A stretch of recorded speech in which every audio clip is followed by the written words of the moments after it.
What up, this is Rama Screen covering movies, TV, and entertainment, and here's my review of Netflix series Chilling Adventures of Sabrina, Part 3, or Season 3, however you want to call it. Hey, before you watch this review, please subscribe to my channel, press that like button, and ring that bell so you can get notified whenever I post new videos. And if you would like to help support this channel, please do so at patreon.com/ramascreen. That's patreon.com/ramascreen. Let's rock this. First up, I would like to say thank you to Netflix for granting me the screeners to the entire 8 new episodes of this new season. They've asked me to not disclose specific details, especially surrounding the finale, and so I will honor their request. Now, I will give you a bit of context, a very minor recap, just to refresh your memories on what happened in the previous season. But as far as the details on what goes down specifically in this new season 3, mum's the word. Okay, I like this show because it's obviously strikingly different from the 90s family-friendly Melissa Joan Hart version, and this Chilling Adventures of Sabrina is not ashamed of its darkness. So if you are an uptight conservative Christian from a religious upbringing, you might want to stay away because this show will trigger you. Instead of what the hell, it's what the heaven. Instead of oh my God, it's oh my Satan. And those are just minor examples. So it's more than just your usual spells and witchcraft that some other shows may also have. In a way, Chilling Adventures of Sabrina kind of normalizes the idea of, hey, worshipping the devil is no different from you worshipping your sky god. But that's what makes it so awesome, actually, because it dares to ruffle feathers without posing as a provocateur. Okay, now on to the substance of it. What's my overall verdict of this new season 3? Well, in this new season, the story moves away from your typical teen dramas of crushes and hazing and cliques and picking favorites, because the writers basically bring on a common enemy that unites the whole coven. There is still a spirit of competition that previous seasons had, and there are now new skills that Sabrina has to master this time around. But this one, this part 3 or season 3, feels more like a superhero team-up movie, kind of like Avengers Endgame, or more like Dr. Sleep, which, if you recall, was the sequel to The Shining, whereas The Shining was about terror and fright and psychological horror. Dr. Sleep was more of good versus evil, superheroes versus supervillains, two factions going at each other's throats. So that is what this part 3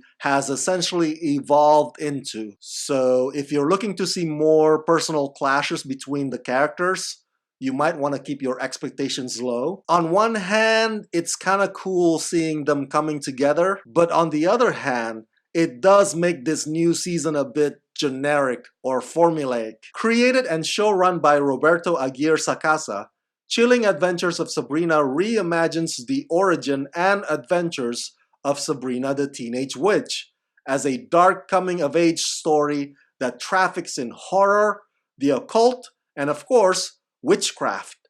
In this new part 3, Sabrina is still reeling from the previous harrowing events. Even though she defeated her father Lucifer, the Dark Lord unfortunately remains trapped within the human prison of her beloved boyfriend, Nicholas Scratch. Sabrina can't live with herself knowing that Nick made the ultimate sacrifice and is suffering, burning in hell under Madam Satan's watchful eye. So, with the help of her mortal friends, the Fright Club, aka Harvey, Rosalind, and Theo, Sabrina makes it her mission to free Nick from eternal damnation and bring him back into her arms. Meanwhile, in Greendale, a mysterious carnival rolls into town, bringing with it a threat to the Spellmans and the Coven. These carnival dwellers turn out to be a tribe of pagans looking to resurrect an ancient old evil. If you're wondering how Sabrina is doing in this new season, let me just put it this way. She is more sure of herself this time around, but she still has blind spots. And I think that those blind spots exist because her greatest strength is also her biggest weakness. And that is, oftentimes, she is too trusting. Her willingness to see the good in everybody, to give everybody the benefit of the doubt, including creatures and fellow competition, makes her so easy to be taken advantage of by those who want to see her fall. I'm not gonna lie to you, it can get very frustrating, especially with the power struggle going on in Hell. That said, as this mix of special entity, Sabrina seems more confident now in taking risks, jumping both feet into the deepest end of the pool, because there are no mysterious spells too shady, no magic realms too dangerous. Nothing stops her from going there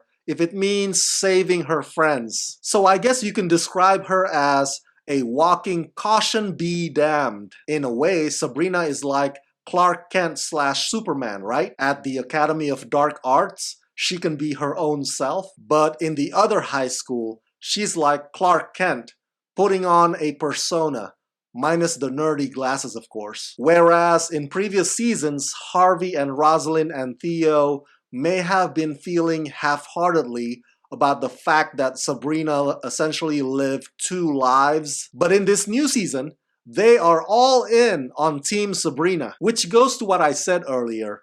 It's less personal clashes between the characters, and it's more of a team-up. Hell, even Prudence has matured in her approach. You know how she and her sisters occasionally gave Sabrina a hard time in the past? Well, none of that nuisance now. The priorities of these characters, including Aunts Zelda and Hilda, significantly shift from looking out for number one to the greater good. And believe me, the bad guys are formidable, and if you are fans of certain old mythologies, you'll definitely get a kick out of them. But don't worry, there are still romances along the way, especially with Harvey and Rosalind. Those lovey-dovey stuff are still there to entertain you, and they are nothing short of adorable. The stakes are high this time around.